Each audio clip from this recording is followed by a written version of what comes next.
Here's a coupon. Now go get a Jamocha shake. Those are pretty good. Coupon or not. How's it going? In 2011, early summer, I got into a game called Team Fortress 2. I was talking to my friend Harrison. He was big into Valve games at the time, and pretty sure he still is now. It's been a while since I've talked to him, but I'm gonna catch up with him soon. And when I got into TF2, filled with its awesome cast of characters, all 9 classes, I definitely was like, yeah, I like the Pyro, you know, and they're all cool. And I've been playing him ever since. Jumped to 2015, and I find out TF2 has a competitive scene. I was at the University of Missouri, and I remember the first week in the library, I was, you know, you got a little bit of free time the first week of school. Now, don't brush off your studies, but, you know, I definitely was looking up some competitive TF2 stuff when I found out and just learning about it. And I started playing competitive TF2, you know, with Pyro still being my main. Now, this topic has, you know, been something on my mind for a while, and last year, longtime viewer at this point, community member, Ego Me Lego, requested for me to talk about just kind of Pyro in general, competitive Pyro. And what I want to talk about, which does align with this, but something I want to talk about is the design philosophy of how Pyro is a protector with integrity. What that means is some people like to use the term thankless job. I actually don't like that term the more I've thought about it, because I think, obviously, I think good deeds should be done without even expecting praise. Now, it is polite to say thank you, just in general. If you handed me a Jamocha shake, wow, thank you, Harrison. Thank you, Ego Me Lego. That's 2. Yeah, I gotta say at least 2 thank yous there. And you gotta double up the courtesy. But when it comes to the term of thankless job, yeah, I like to retranslate that, and I think it's doing a role with integrity. And with Pyro, on a casual level, Pyro is known to be really strong, even when you're starting out.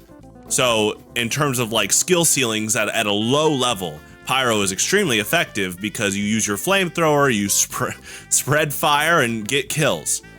But then as you step up past the low skill floor, and as skill goes up in general, all the other classes, you know, the players tend to be more prepared for your flamethrower range. They try to stay out of it. Now there's all these different tactics to ambush them and still get kills with it. But as players get more known with the game engine, they get more known with spacing, it can be harder to do that. And so at a top level and competitive, Pyro's plan A is to be, well, he's to push his strengths as the strongest overall bodyguard in the game.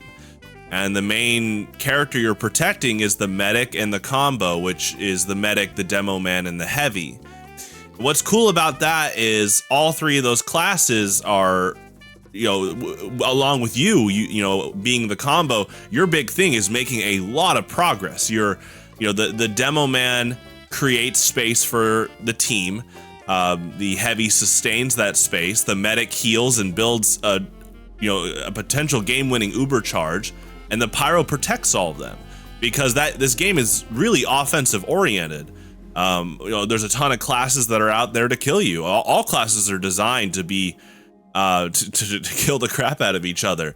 And so Pyro, with his tools, being able to air blast, reflect, and then be a threat at mid to close range, and being more mobile than a class like Heavy in terms of run speed.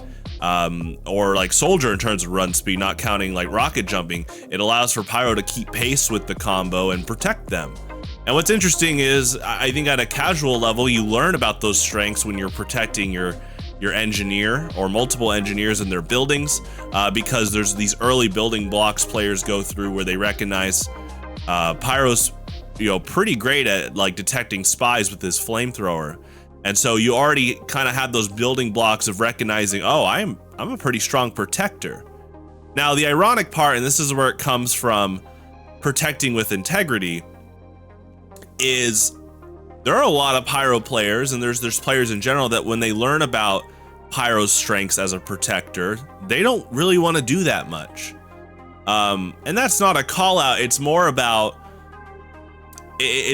some people play Pyro because they want to run in and use the flamethrower, which you can play that way. But like I said, as the skill ceiling goes up, you can get countered a lot, especially that so many of the classes have shotguns.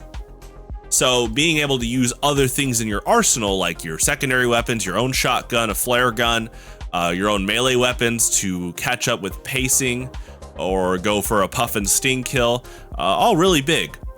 But another thing is being able to recognize that the medic is TF2's version of the queen chess piece and the king piece is winning the game. And for the sake of like this discussion, we'll use payload, like the payload game mode as our example. And in that, you know, the red team pushes this cart and the blue team tries to stop them from pushing the cart to the end. And so in this case, that payload cart is the king chess piece. If you can push it to the end, you've wiped out the opposing king. And the medic is the queen, providing heals and having, again, potential game-changing uber charges, which makes him and the teammate that he heals invulnerable, which is huge. So now imagine you have chess and there's a piece that can protect the queen. Now in chess, there can be tactics to surround your queen, but now in TF2, you just flat out have a chess piece that if a rook tries to ambush your queen, now there's a piece that can just deflect them. like just fend them off, could just kill them ASAP, and is constantly surveilling the queen chess piece. And then when the queen goes for a game-winning play, or in this case an uber charge, you could be like, nice, you got it, I'll stick around. Or you might go help out other chess pieces on the flank. But all that being said, it's important to have patience and integrity while you play competitive Pyro, because I mean, you would just be mentally exhausted. And honestly, it's ironically just, yeah, you're kind of asking for mockery if you're constantly like, I just saved your life, medic. Where's my thanks? Where are my 5 Jamocha shakes? Did you see how many spies I killed that game? No. Have fun, do your job, but don't expect anything in return. And that's the whole point of the game, is have fun. And I do have fun. I have fun protecting my teammates. I have fun knowing that they feel a bit more secure doing their job, letting them know that I can help them out. Now, that's the thing, they still, they do their jobs and I'm hoping the best for them. But if they mess up, that's okay. I still want to learn things that I can improve upon. I think that often becomes the pitfall for team games, is when people start blaming others for their own mistakes. There's things I constantly learn and improve. I mean, I'm practicing this game almost every night when it comes to live streams, and I'm having fun with it. There's always something I can learn. There's always a spy out there that has been outplaying me from time to time. And that's the fun part, is you reflect and you adjust accordingly. How can I protect me, my medic, and my combo from trying to not have that happen again in this game?